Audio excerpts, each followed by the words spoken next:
Argiaren podcastak.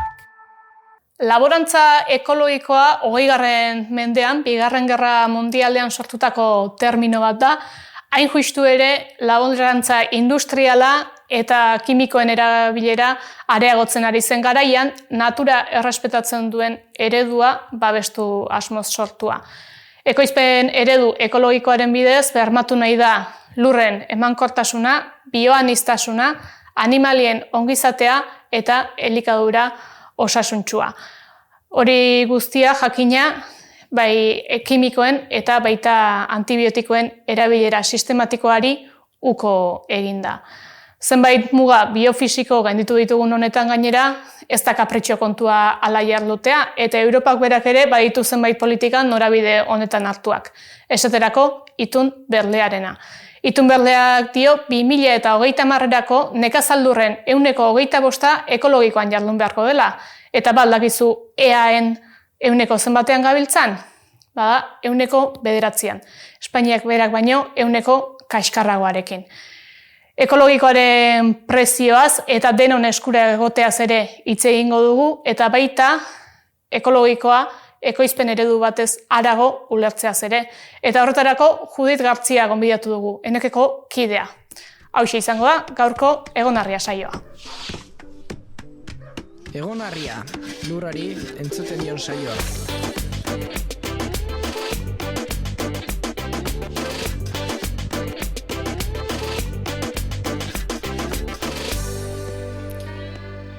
Judit Gartzia eskerrik asko eta gurera etortzeko deiari baiezkoa emateagatik eta ongi etorri.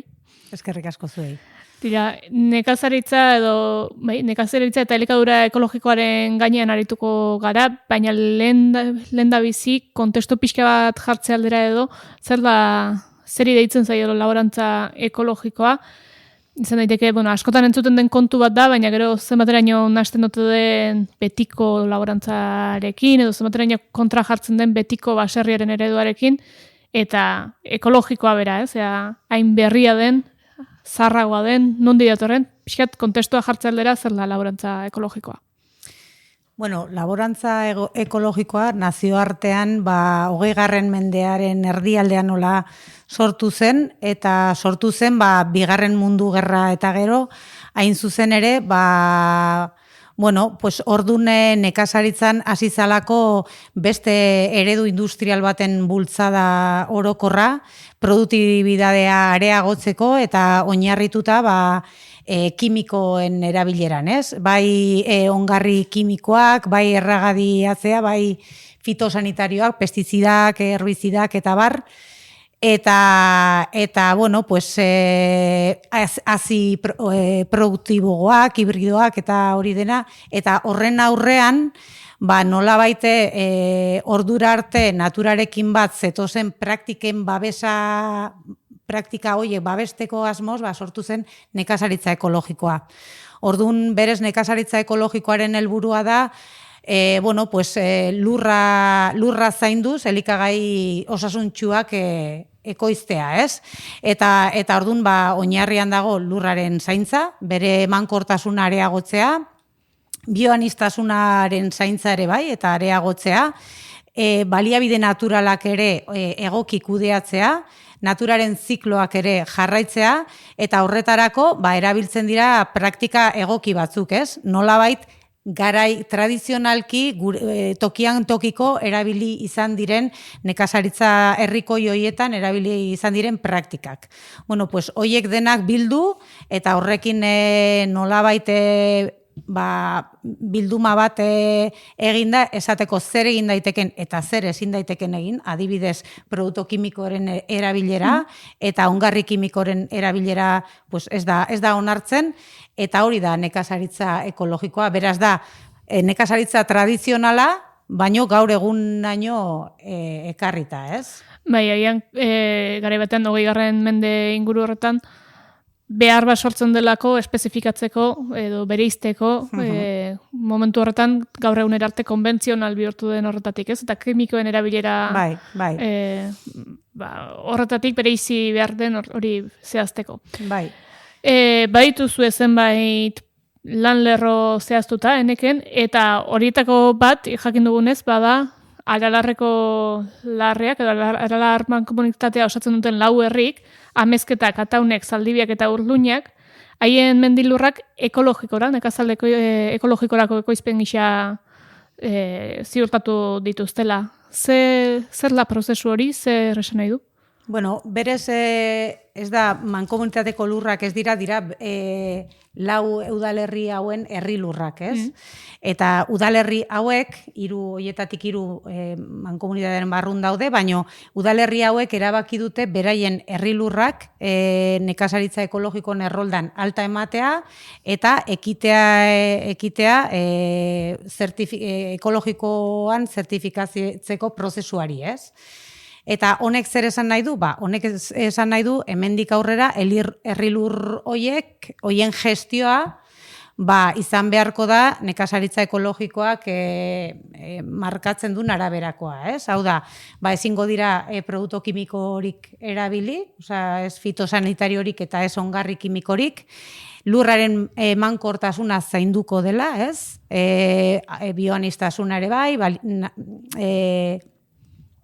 rekurso naturalak ere bai, eta horrek albideratuko du edozein baserritarrak erabili ahal izatea lurroiek nekazaritza ekologikon daudenak barne. Orain arte nekazaritza ekologikon ari diren baserritarrek lurroiek adibidez ezin zituzten erabili, ez? Orain zabaldu egiten da, inklusiboagoa bihurtzen da gestio hori, ez? Beraz, lur bat konbentzionalki balin badago, ez balin badago ekologikoan katalogatua, nekazaritzak konbentzionala bakarrik egin daiteke bertan eta ekologikoa ez, baina kontrara ez da berdin, alegia. Ekologikoan ziurtatuta balin badago, ekologikoaz gain konbentzionala ere egin daiteke bertan. Bai. Berez ekologikoan gestionatzeak onurak dauzka denontzako, ez? Bai ingurumenarentzako eta askotan olako eremuk izaten dira eremu babestuak. Eta noski baserritarrentzako bermatuta geratzen zaielako lurroiek, beraiek erabiliko dituzten lurroiek, ekologiko batean eta egoki batean kudeatuko direla. Nekazariarentzako badakar lan extra bat edo egin beharrekoa lur horretan edo... Ez, berez lurroietan normalen legez badaude arau batzu bete behar direnak, edozein baserritarrak, ez, erabili ahal izateko, praktika honak horrela eskatzen direlako, eta hortikareago ez. Zergatik eman dezake kasu honetan da, bai Zaldibiak, Ataunek, Amezketak, Urduñak eman duten pauso hori, zergatik eman dezake udal batek edo zer bultzata ematen du pauso hau? Bueno, berez diskursoan administrazio ezberdinen aldetik esaten ari da, eta batez ere Europatik datorkigun mezua da, nekazaritza ekologikoa bultzatu egin behar dela, ez?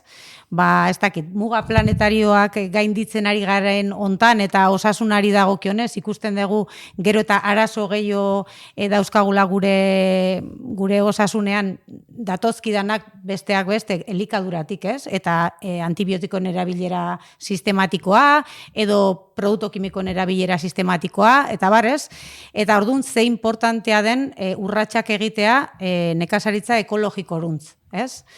Hau da adibidez, ekimen bat, udalerri hauek egin dutena, nekazaritza ekologikoari prestigio ematen diona, erreferentzialtasuna ematen diona, eta nik uste dut beraien impulsoa hortik etorri dela, ez?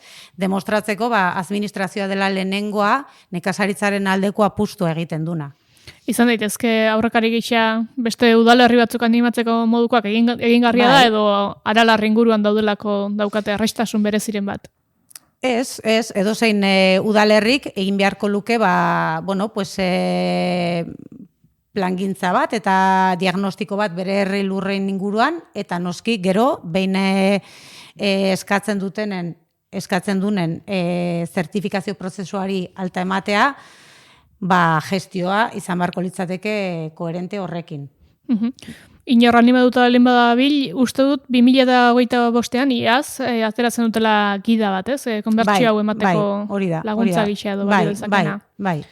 Aipatu dituzu antibiotikoen erabilera sistematikoa, eta hori asko lotzen da osasunarekin, eta produktu ekologikoak, bai osasun personal aldetik, baina baita ere lurraren zaintzari begira ere asko aipatu izan dira. Beraz, jakin nahi nuke edo galtu nahi zuke, ea lurraren kalitatean ze eragin daukan gisa honetako nekazaritza bat egiteak, eta ea zientziak zer dion lurraren osasunaren eta emankortasunaren arloa behintzat baldin badauka. Bai, berez lurra zaintzea oso importantea da, ez? Elikagai osasuntxuk jaso alizateko, ez? Eta hortan oso importantea da materia organikoaren edukia, ez? Nekazaritza ekologikoan ongarri organikoarekin egin behar da. Ez da onartzen ongarri kimikorik. Eta ongarri organikoak, materia organiko horrek egiten duna da, zoruari ematen dio aldaketa termiko gutxigo izaten da, ura jasotzen duen ura askoze hobeto xurgatzen du eta mantentzen du, aktibidade mikrobianoa askoze altuagoa da, lur horren estruktura ere egokiagoa da, eta beraz zoru hori, geruza hori askoze emankorragoa da, ez? Eta baitaren nitrogenoa fijatzeko, bertan zorun fijatzeko aukera, eta kapazitatea altuagoa da. Beraz, deskarbonizazioan ere laguntzen du lurre emankor batek, ez? Eta gero horretaz aparte, edozein landarek bere balio nutritibo altu batekin bere produktu emateko, behar du lur emankor bat, ez? Lur sano bat eta egoki bat, eta hori nekazaritza ekologikoak hortarako bideratzen du, ez? Ez, batetik ekologia hori dena mantentzeko, eta bestetik hartzairen bati entzuten genien aurreko batean, nola esaten zuen, berak arliak ekoizten zituela, baina arliai baino gehiago lurrari begiratu behar ziola, arliatik zetorkiona ondorio bat zelako, ez? Esaten zuen, belazio bat eta osasuntxu bat eta materia organiko askokoa, eta erresilientzia handiekoa balin bat zuen, horrek gerora arazo gehiago kentzen omen dizkio. Bai, dudik gabe. Horrazkenen, denak kate bada eta kate begi bakoitza zaindu behar da, ez? Eta egia esan nekazaritza ekologikoan, igual ekarpen moderno bat izan daiteke animalin ongizatearen zaintza, ez? Igual garai batean, animalien fisiologia kontuan hartzen zen eta elikadura naturala zen, besterik ez zegolako, baina gaur egun arreta berezia jartzen zaio horri, ez? Eta nekazaritza ekologikoan animalien ongizatea eta bere manejoa lotuta bere fisiologia propioarekin erabat zaintzen da eta araututa dago ere bai, ez? Norabide horretan. Araututa dagoena ekologikoa da, eta Europatik ere bat zenbait bide, itun berdea delako bat, eta ezaguna egingo zaio askori. Horrek dio, 2030erako lurren 25% ekologikoan landu beharko dela, eta, zuen web horrian begira eta auta beste, EAE mailan egun lurren 9% lantzen da ekologikoan. Beraz, datozen urteetan pauso handi xamarra eman beharra dago. Helburua lortzeko modua ikusten duzu? Helburu hori oso komplikatua daukagu, hemen daukagun abia puntuarekin, ez? Berez komentatzen ari garena, ez? Gaur egun munduan dauzkagun ingurumeneko eta garapeni buruzko erronka hoiekin, Europan argi eta garbi nekazaritzari dagokiona, erabaki dena da nekazaritza ekologikoaren sustapena beharrezkoa dela, ez? Eta egia esan, autonomia erkidegoan gaude Europako azkeneko puestotan, ez? Estatu espainoletik baino atzerago, eta, badaude estatu batzuk 125 hori gainditu dutenak, baino autonomia erkidegoan oso atzean gaude, ez? Alde horretatik. Zer dago, zailtasun teknikoren bat, edo administratiboa gehiago da, edo ez delako pauso eman? Ez, zailtasunik berez ez dago, gehiago da nik uste dut, apostu garbia behar dela, ez? Horretarako, eta leheno esaten ari ginena, prestigiatzea, referentzialtasuna sortzea, politika egokiak aurrera eramatea nekazaritza ekologikoa sustatzeko, bueno, hori dena, ez, pues orain arte ez da behar bezala garatu, eta, bueno, pues realitate hori daukaguna, ez? Orduan, bueno, pues hortik aurrera, bai, urruti gaude, baino, bueno, horrek ez du esan nahi iritsi esarren, ezin denik egin behar hemendik aurrera alden guztia, ez, horrea iristeko.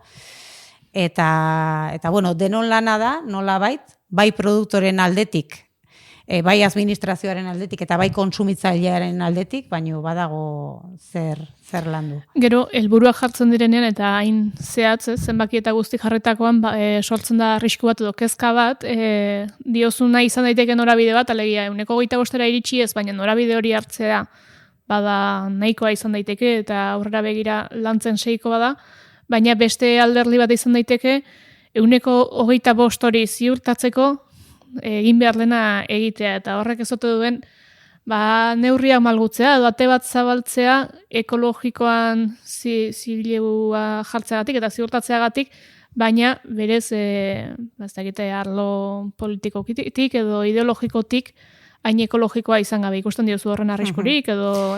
Bai, berez... Bueno, guk ikusten deguna da etorkizuneko nekazaritza, etorkizuna izan behar baldin badegu, ekologiko izan behar dela. Azken finean, da nekazaritza bakarra bermatzen duena egiten diren praktika guztiak badatozela ingurumenaren zaintzarekin, animalien ongizatearekin, eta produktu elikagai osasungarriekin, ez? Orduan, horrek zer eskatzen du? Aurrera eramaten diren politika guztiak perspektiba hortatik izatea, ez? Zehar lerroa izatea nekazaritza ekologikoa. Eta sektore guztietan egotea begirada bat sektore horiek ekologiko horuntz zeramateko. Ez da... planteamendu askotan izaten da, zer egin behar dugu, esne sektorea bideragarriagoa izateko, edo haragi sektorea bideragarriagoa izateko, edo hemen beharko, hori por supuesto beharrezkoa da, baino beharrezkoa da bideragarria izatea ekologikoa izaten. Bestela ekonomikoki bideragarria izatea ez bada iraunkorra, ez du ezertarako balio. Eta gaur egun ikuste dut aldaketa hori beharrezkoa dela. Osea, politika guztiak horri begira jarri behar dira.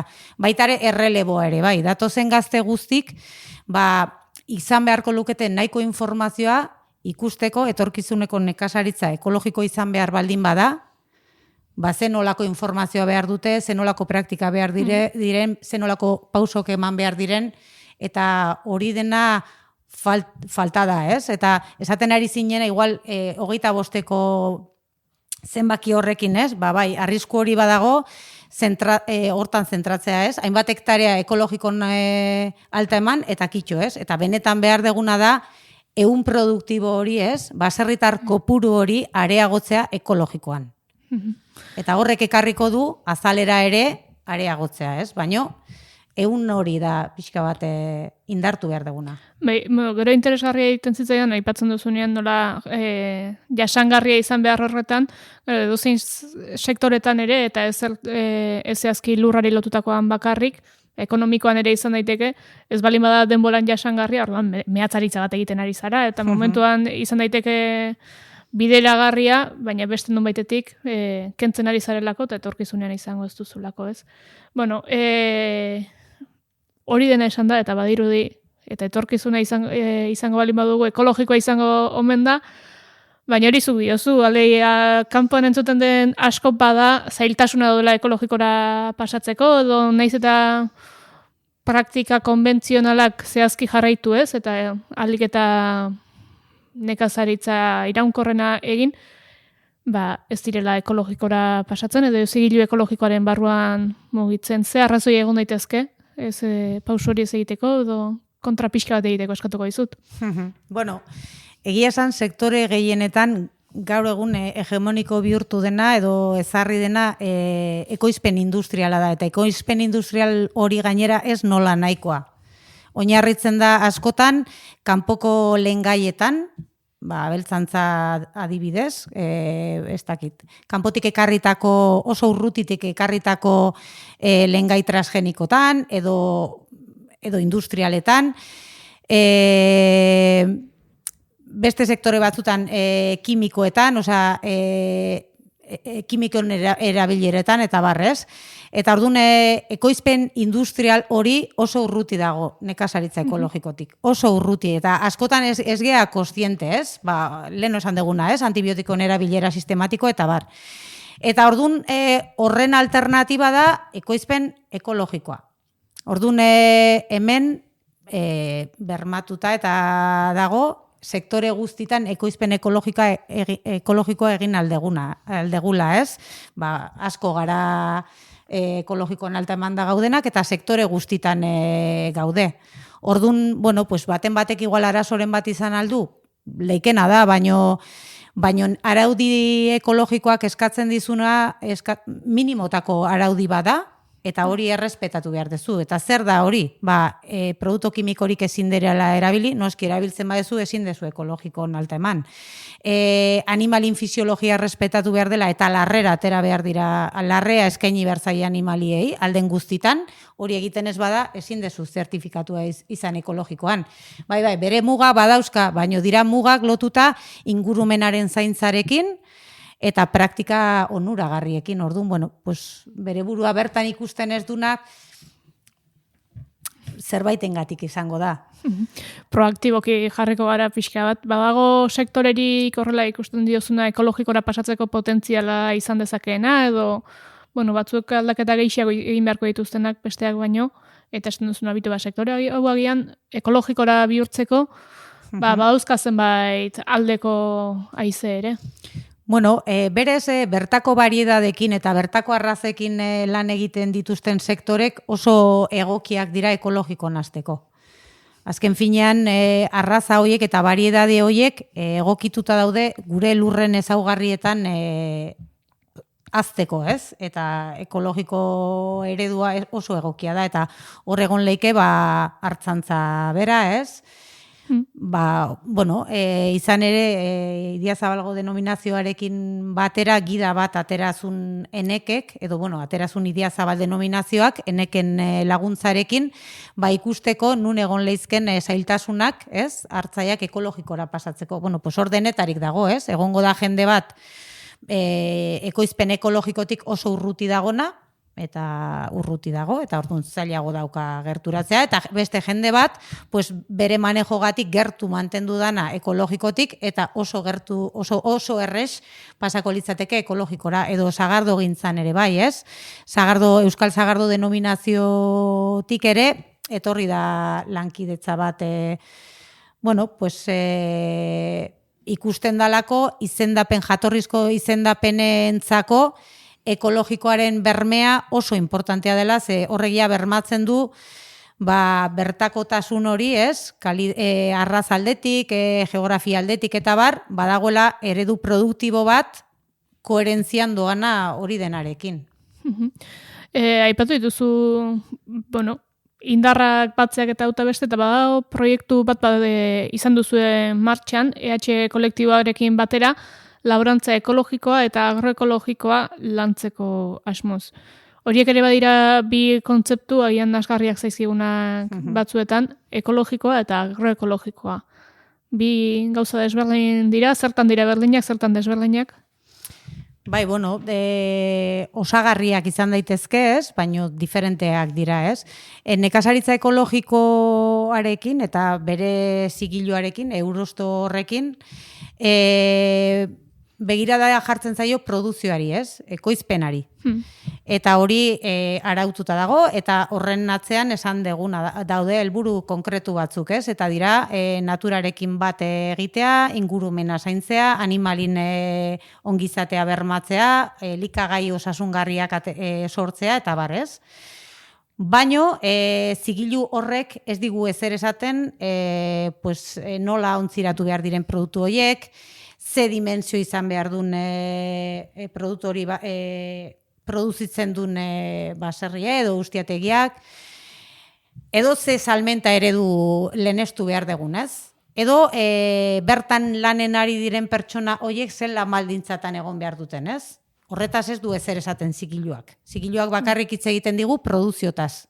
Eta agroekologiak gauza guzti horietaz hitz egin nahi digu, ez? Agroekologiaren ikuspegia da, hain zuzen ere hori, ez?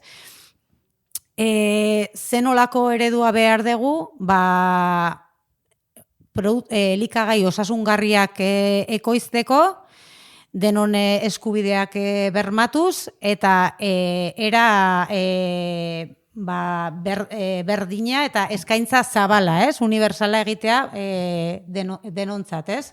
Eta horregatik kontuan hartzen da produzioa ekologikoa izatea, dimensioa, ez? Etxaldearen dimensioa nolakoa den, ze, agroekologiatik konsideratzen da ikuspegi soziala gakoa dela, ez? Nahi badegu koherentzian izan produzioarekin, baita ere salmenta eredua, bertati bertarakoa, produzitzea gure bizilagunentzako, gure herriarentzako, eta ez esportaziorako. Eta ikuspegi ekonomia eraldatzailea ere integratzea, ez? Hori izango litzateke agroekologia. Beraz, agroekologiaren kontzeptua zabalagoa da ekoizpen ekologikoa bera baino. Eta zer moduz doa, lankidetza hori, ekologikoaren eta agroekologikoaren artean, pentsatzen dut nahiko lan zuenek ere, ipatu ditugunak, ez? Ekoizpen ekologikoari berari garrantzia ematen ere, badelako kontrako renteetan eta aritzea, eta orain gainera sartzea, ez produkzioa bakarrik, baizik eta inguru osoa ere izan da justizia sozial batetik abiatutakoa. Berez, guk ulertzen dugu erabat koherentea dela, ez? Hemengo sektore ekologikoak eta, hemengo Kontseilu Ekologikoak sustatu nahi izatea sektorean agroekologia erabat koherentzian dago. Gainera, esan dugu, araudi europeo, arauditegi horretan ez da arautzen salmenta eredua edo ekonomia zirkularra eta holako kontzeptuk ez dira arautzen, baino bai gomendatzen da koherentzian juteko horrelako bidek hartu behar direla, ez? Eta enekentzako hori bultzatzeko modurik eraginkorrena da EH kolektiborekin elkarlanean, ez? Eta gainera enekerentzako agroekologiaren mugimendua bat etortzea zigilu ekologikoarekin erabat garrantzitsua da. Beraz, aurrera begira pixkat izan beharko genuken hortzi muga edo zerla, ekoizpen ekologikoa gaur egungo konbentzionalaren alternatiboa izatea baino, ekoizpen eredu nagusia izatea edo jarraitu beharreko bide modu bat izatea? Bai, berez benetan nahi baldin baditugu ez dakit aldaketak egin eraginkortasuna bilatuz eta ez partxe txiki batzuk norabide aldatuko ez dutena, baizik eta benetan eraginkortasuna bilatu nahi baldin badugu garapen eredu aldaketa horretan, nekazaritza ekologikoa zentralidadean dago. Argiago ezin da esan, Judit. Eskerrik asko, gurean izategatik hemen txotziko dugu ongi iruditzen bazaizu, edo baldin baduzu beste zer gehitzekorik, oraintxe badukazu aukera. Eta gainentzean, eskerrik asko hau dena hain argi azaltzeagatik, eta bai, ikusi ditugu, bidetxo batzuk egin daitezkela behintzat. Eskerrik asko, zuei.